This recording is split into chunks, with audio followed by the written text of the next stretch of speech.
हाँ जी, 365 दिन गेहूं खाने के लिए नहीं बना हुआ, इसीलिए डायबिटीज बढ़ रही है।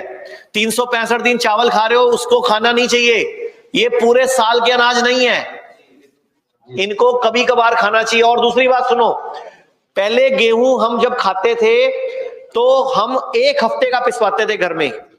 कैसे करते थे? पहले गेहूं को लाते थे, ड्रमों में भर के रख देते थे, उसको पुराना करते थे पहले। कभी भी आयुर्वेद में क्लियर चैप्टर है कि नव अन्न ग्रहण नहीं करना चाहिए। मतलब कोई भी अन्न उगता जाए उसको ग्रहण, पहले उसको पुराना करो ड्रम में भर के।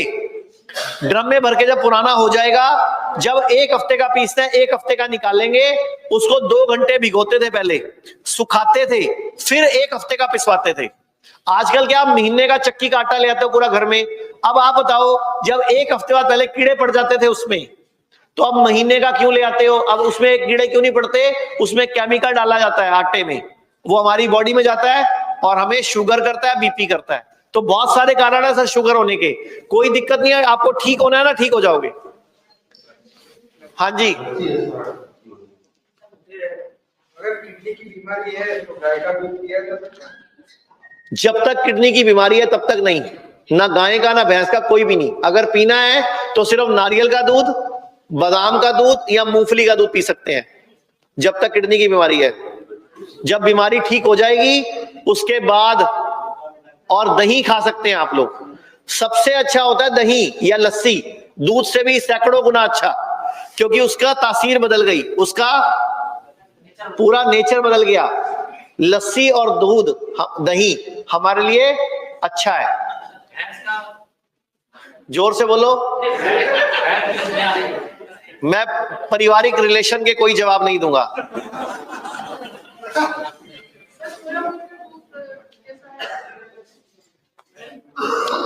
जो सोयाबीन की दाल है ना वो बेस्ट है। जो सोयाबीन की बड़ियां आती है बाजार में, वो नहीं खानी चाहिए, वो सूरों का भोजन है, वो लैब ग्रोन है, वो नहीं खाना चाहिए।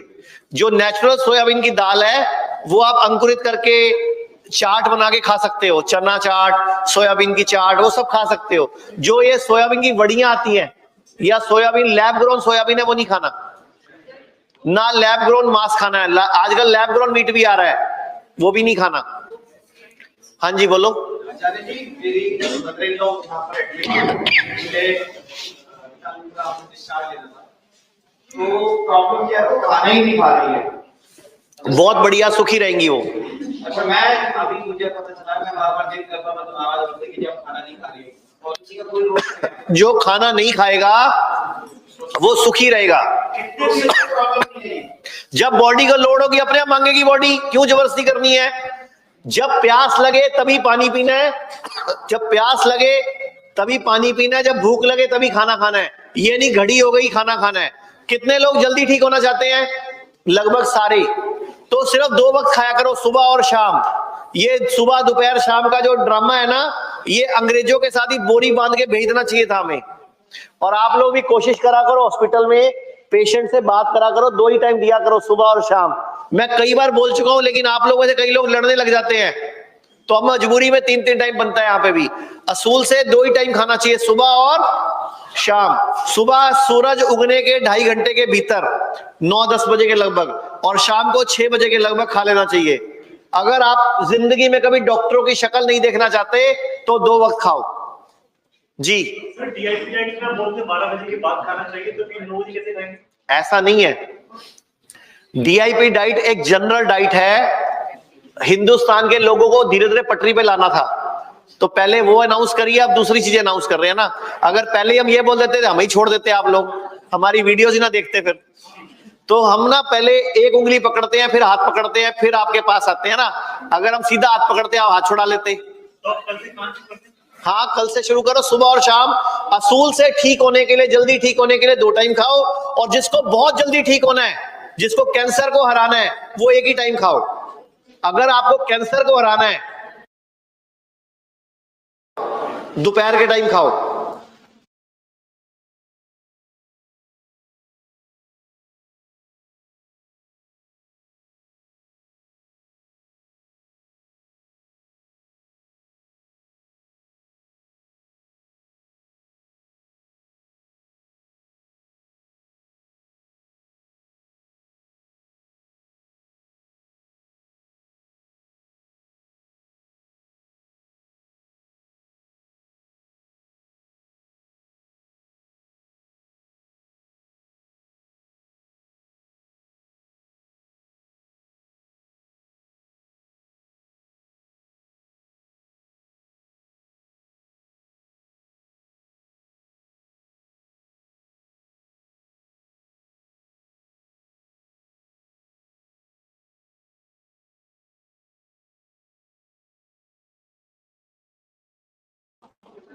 आपकी बॉडी आपको एक मैसेज दे रही है, एक इशारा कर रही है कि आप जो खा रहे हो वो मुझे सेट नहीं आ रहा। कि जो एच पाइलारी स्टमक इन्फेक्शन को बोलते हैं उसको यूजुअली एसिड रिफ्लक्स की वजह से होता है। नहीं, ऐसा है जैसे आप लंघन करोगे आपकी बॉडी का एसिड बैलेंस नॉर्मल हो जाएगा तो रिफ्लेक्स बंद हो जाएगा। क्योंकि एम्प्टी स्टमक की जलन होती है वो हमारे पेट में या बॉडी में कहीं जख्म होता है तो ऐसा हो सकता है, लेकिन इलाज वही है उसका, लंघन ही। ऐसे में आपको प्रोबायोटिक और प्रीबायोटिक फूड ज्यादा काम करेगा। मतलब आपको बैक्टीरिया वाला भोजन, दही है जैसे, लस्सी है, छाछ। क्योंकि एक मैंने आयुर्वेदिक से डाइट किया था तो उन्होंने मुझे बोला कि दही नहीं खाना, पित्त ज्यादा है। वो आपका, उन्होंने पित्त, आपकी नाड़ी देखी होगी ना, तो पित्तवर्धक होगी वह नाड़ी। देखो मैं आपको 2-3 एग्जांपल देता हूं, आप रुको, मैं आपको 2-3 तरीके बताता हूं, आपको पता लगेगा आपकी प्रकृति कैसी है। बता दूं?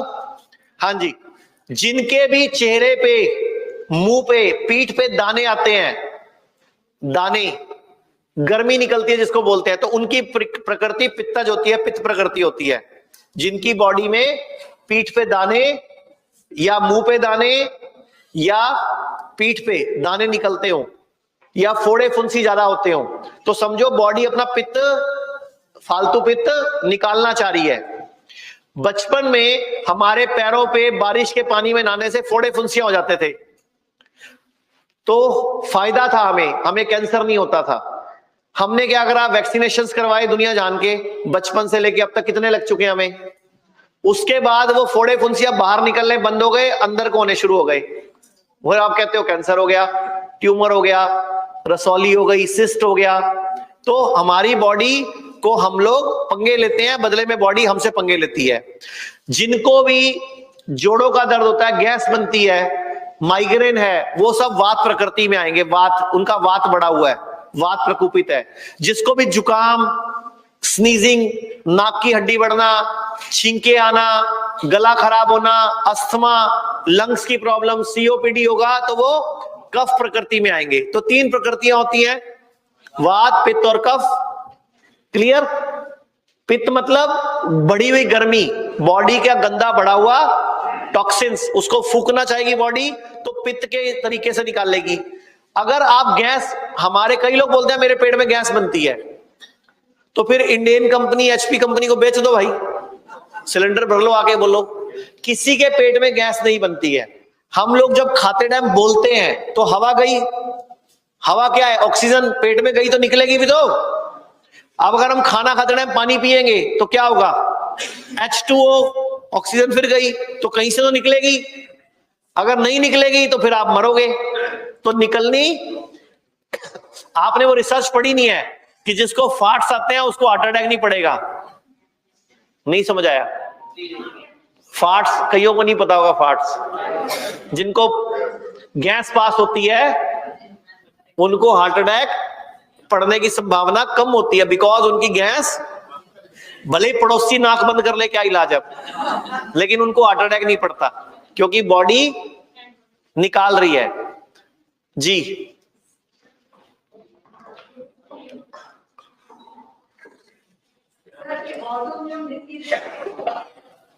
ऑटो इम्यून के नाम में उसका नाम छुपा हुआ है। मैंने बताया हम जो भी खाते हैं क्या बनता है, रस, फिर क्या बनता है, रक्त, फिर क्या बनता है, मांस, फिर बनता है मेद, फिर अस्थि, फिर मज्जा, फिर शुक्र, फिर बनता है ओज यानी कि इम्यूनिटी। अब आपने नाम लिया ऑटो इम्यूनिटी। ऑटो इम्यून मतलब मेरी अपनी इम्यूनिटी के अगेंस्ट मेरी बॉडी काम कर रही है। ऐसा कब करती है बॉडी, या तो लीकी गट हो, मतलब आंतों में लीकी गट, मतलब समझते हैं लीकी गट? लीकी गट कितने लोगों को मालूम है? यानी कि आपकी आंतों के अंदर की जो झिल्ली है वो डिस्टर्ब हो गई, वहां से कुछ खाना डायरेक्ट पास हो रहा है ब्लड के अंदर। और दूसरा है ऑटो इम्यूनिटी का मतलब कि बॉडी को कोई दवाई या कोई फूड पसंद नहीं है, तो आप लगातार उसको खा रहे हो तो बॉडी ऑटो इम्यूनिटी क्रिएट कर लेती है। ऑटो, जो किडनी फेल है, सीकेडी, वो ऑटो इम्यूनिटी का लक्षण है, ऑटो इम्यूनिटी की वजह से ही होता है। वो जो आपका गठिया है वो भी ऑटो इम्यूनिटी है।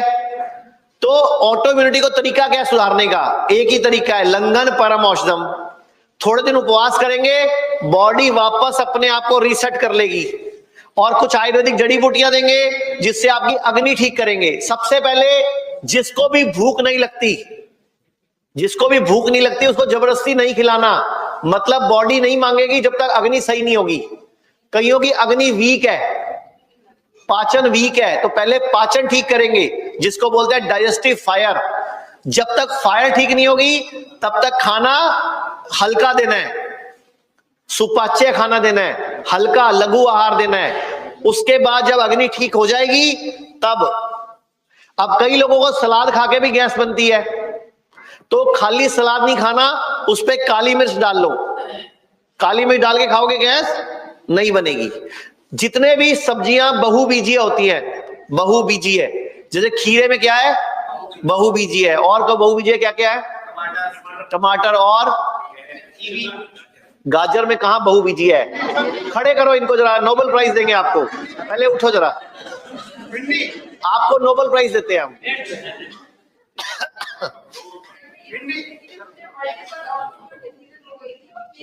आप ठीक हो जाओगे,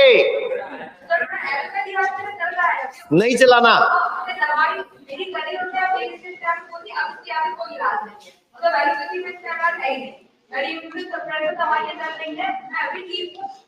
यहाँ पे कई लोग बैठे हैं एलोपैथी के सताए हुए, जिनका 10-10, 20-20 लाख रुपए खर्च हो गया, लेकिन एलोपैथी में बाद में क्या मिला? उनका निराशा मिली है, क्योंकि वो लोग बाद में हाथ खड़े कर देते हैं, अब हमारे बस का नहीं है।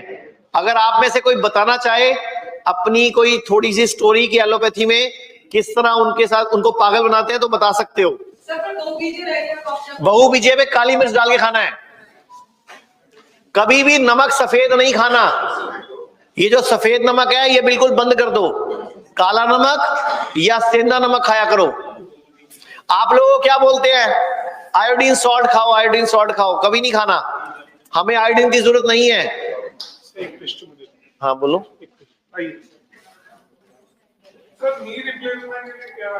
ठीक हो जाता है जानू बस्ती से।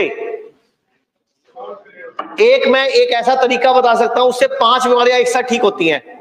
एक ऐसा आसन है जिससे कभी जिंदगी में आपको घुटने नहीं चेंज होंगे, कभी बवासीर नहीं होगी, कभी फिशर नहीं होगा, कभी फिस्टुला नहीं होगा, कभी कब्जी नहीं होगी, कभी हार्ट अटैक नहीं पड़ेगा। बता दूं? डॉक्टर साहब आ जाओ ऊपर। जी नमस्कार। ये माइक ऑन कर दो और बिल्कुल पास कर लो। आप पकड़ लो श्रीवास्तव जी, आप पकड़ लो भाई।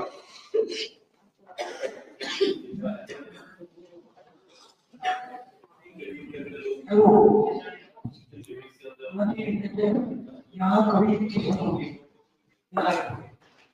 जिस दिन आया था मेरा पूरा परिवार और मैं भी डॉक्टर हुआ, मुझको कैंसर जिस दिन क्या मैं मुझको बोला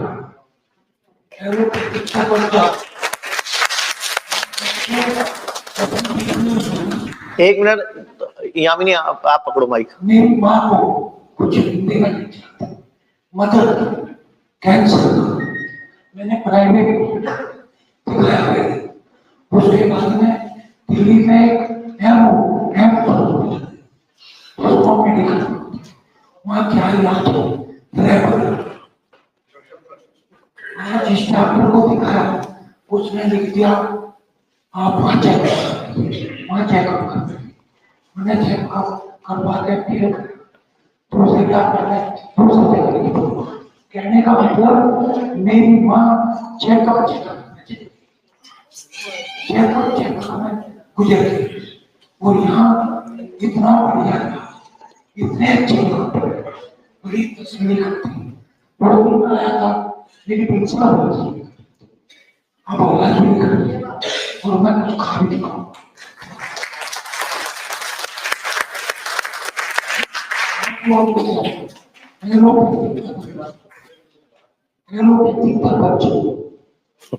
यहाँ इतना अच्छा इंतजाम है, आदमी को बीमारी यहाँ होना चाहिए। इतना चाहिए डॉक्टर ना जो स्वीपर है आप पूरे कितना अच्छा इंसान, कहीं गंदगी का बीज नहीं था। मेरा हाथ जोड़ के फिर भी अपने लिए मेरी बात तो मैं आपका शुक्रगुजार। धन्यवाद धन्यवाद।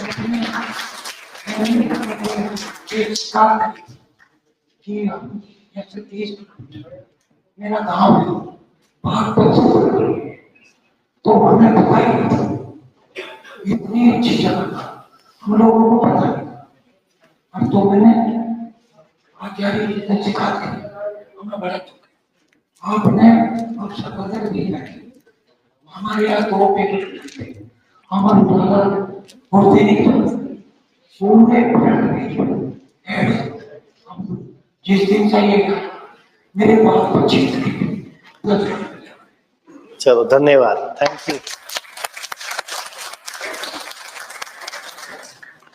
उधर डॉक्टर श्रीवास्तव इधर आओ, पहले जरा यहाँ बैठ के दिखाओ। उकड़ू आसन, मलासन। ये दुनिया का सबसे अच्छा आसन है। कभी घुटनों का ऑपरेशन नहीं होने देगा, कभी रीढ़ की हड्डी का ऑपरेशन नहीं होने देगा, कभी बच्चे ऑपरेशन से पैदा नहीं होने देगा, कभी बवासीर कॉन्स्टिपेशन कुछ नहीं करने देगा। नीचे बैठ जाओ बिल्कुल आराम से। ये है, देखो इसको बोलते हैं मलासन, उकड़ू आसन।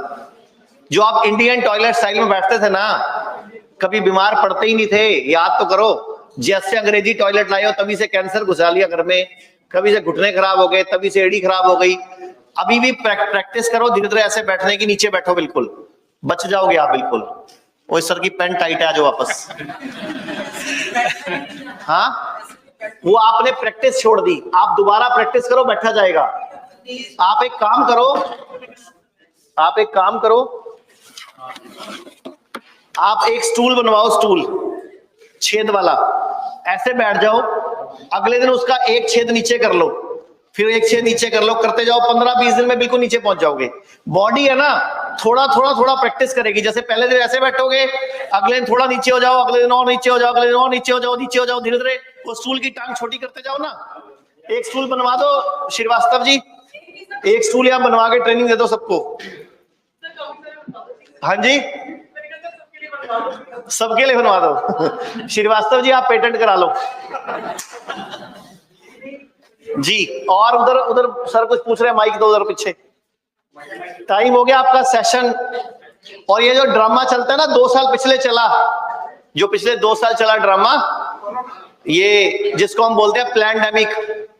ये पैंडेमिक नहीं है, ये प्लैंडेमिक है। जितने लोग दुनिया में बीमार पड़े ना पिछले सालों में, 2 सालों में, अगर सारों को इकट्ठा कर लो, उनका वायरस इकट्ठा कर लो, सारे जितने लोग बीमार पड़े इस एक चम्मच में आ जाएगा। तो ये कुछ नहीं है, ये ड्रोमों से मत डरा करो। लगवा ली सुइयां, बना लिए सर्टिफिकेट हमारे पास भी है, लेकिन बिना लगवाए वाले हैं। हाँ जी, अभी दोबारा आने वाला है, आपको बता देता हूं मैं कि 3रा लगवाओ, 4था लगवाओ, 5वां लगवाओ, हाथ जुड़वा लो, मत लगवा लेना। सर्टिफिकेट बनवा लेना। हिंदुस्तान में महात्मा गांधी से सब बन जाता है। हाँ जी, लीवर कैंसर क्यों हुआ?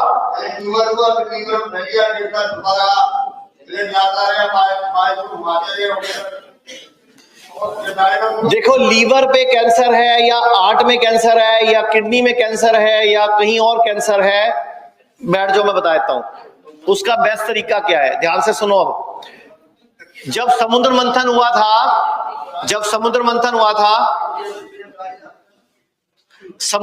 हुआ था तो कौन से भगवान प्रकट हुए थे? हम दिवाली से पहले दिन भी बनाते हैं उनका, शॉपिंग भी करते हैं दिवाली से पहले। क्या शॉपिंग करते हैं हम? धनतेरस किसका दिवस है? धन्वंतरी भगवान का। वो विष्णु के अवतार थे। जब वो प्रकट हुए थे, उनके हाथ में क्या था? अमृत कलश। अमृत की बूंद मैंने बता दी कहां टपकी थी। इसीलिए जब आप घर में पूजा होती है तो घास क्या वो बनाते हैं ना, गणेश भगवान को चढ़ाते भी हो, दूर्बा। वही घास खा के दुनिया के सारे जानवर जंगल में ठीक रहते हैं। असूल से तो आप भी कोई इससे ठीक होना चाहिए। घास को उबालो, पी जाओ और उल्टी करो, सारा एसिड बाहर आ जाता है। कई लोग करते हैं। चलो, और धन्वंतरी भगवान के हाथ में क्या क्या था? कुछ आइडिया है? शंख था, और हाँ, अच्छा, भारत का राष्ट्रीय पक्षी क्या है? भारत का राष्ट्रीय पशु क्या है? अच्छा, भारतीय का राष्ट्रीय वृक्ष क्या है? वृक्ष। हाँ, अच्छा, राष्ट्रीय औषधि क्या है? गिलोय। धन्वंतरी भगवान जब प्रकट हुए थे उनके एक हाथ में गिलोय था। और आप लोग पूछते हो बुखार में सिर पे चढ़ गया, नहीं चढ़ता। अगर आप गिलोय पियोगे तो कभी नहीं चढ़ेगा। गिलोय पूरी दुनिया में रिसर्च हो चुकी है, गिलोय से अच्छा एंटीबायोटिक एंटीवायरल कोई नहीं है, ठीक है। और उनके एक हाथ में कुछ और भी था, एक हाथ में गिलोय था, एक हाथ में और क्या था? बताओ बताओ बताओ जल्दी। हाँ, लीच। क्या नाम है आपका? खड़े हो जाओ सर, खड़े हो जाओ। हाँ, इनके लिए तालियां बजाओ सब लोग। उनके एक हाथ में था लीच, जिसको बोलते हैं जोंक। जोंक, जोंक होता है ना, लीच। तो जोंक, दुनिया में रिसर्च हो चुकी है कि जोंक से अच्छा कोई भी कैंसर को खत्म करने का जीव नहीं है। जोंक, जहां पे भी कैंसर होता है, गांठ होती है गांठ, वहां पर लीच लगा दी जाती है, वो सारा गंदा खून चूस लेती है। आप पता नहीं क्यों कीमोथेरेपी रेडियोथेरेपी कराते रहते हो, जबकि जोंक से गंदा खून खत्म किया जा सकता है, गंदगी खत्म की जा सकती है, लेकिन हमें कोई बताता नहीं। एलोपैथी वाले तो गलती से भी नहीं बताते। और लीच थेरेपी से कैंसर में बहुत जल्दी आराम मिलता है, ठीक है। तो लीच के मुंह के अंदर जो लार होती है, जैसे हमारे मुंह में लार है, लीच में जो लार होती है ना, उसका नाम होता है हिरुडिन। वो हिरुडिन लीच हमारी बॉडी में छोड़ देती है और हमारा गंदा खून चूस लेती है। और लीच इतना इंटेलिजेंट जीव है, आपकी बॉडी से जब गंदगी चूस लेती है तो उसके बाद हम लोग लीच को भी उल्टी कराते हैं। मतलब लीच को भी उल्टी कराई जाती है, जैसे हम जानवरों को कराते हैं तो लीच को भी कराते हैं। तो लीच सारी गंदगी निकाल देती है। कैसे? उल्टी कर देती है। नहीं नहीं, हल्दी डाल के, हल्दी डाल के उल्टी कराते हैं उसको, लीच को छुड़वाने के लिए बॉडी। और लीच इतनी इंटेलिजेंट है, जैसे मान लो हमने कहीं लगा दी और वहां पे गंदा खून नहीं मिल रहा, छोड़ देगी, अपने आप छोड़ देगी। जब तक गंदा खून मिलता रहेगा पीती रहेगी वहां से। तो इतना अच्छा ट्रीटमेंट कैंसर का पॉसिबल है। और लोग ब्रेस्ट रिमूव करा देते हैं, कोई सिर का ट्यूमर की गांठ रिमूव करा देते हैं। प्रॉब्लम यह है, भारत में लोगों को आयुर्वेद के बारे में नॉलेज नहीं है। अब घुटना दर्द है, हम घुटना चेंज करा लेते हैं, जबकि जानुबस्ती से घुटना ठीक हो सकता है।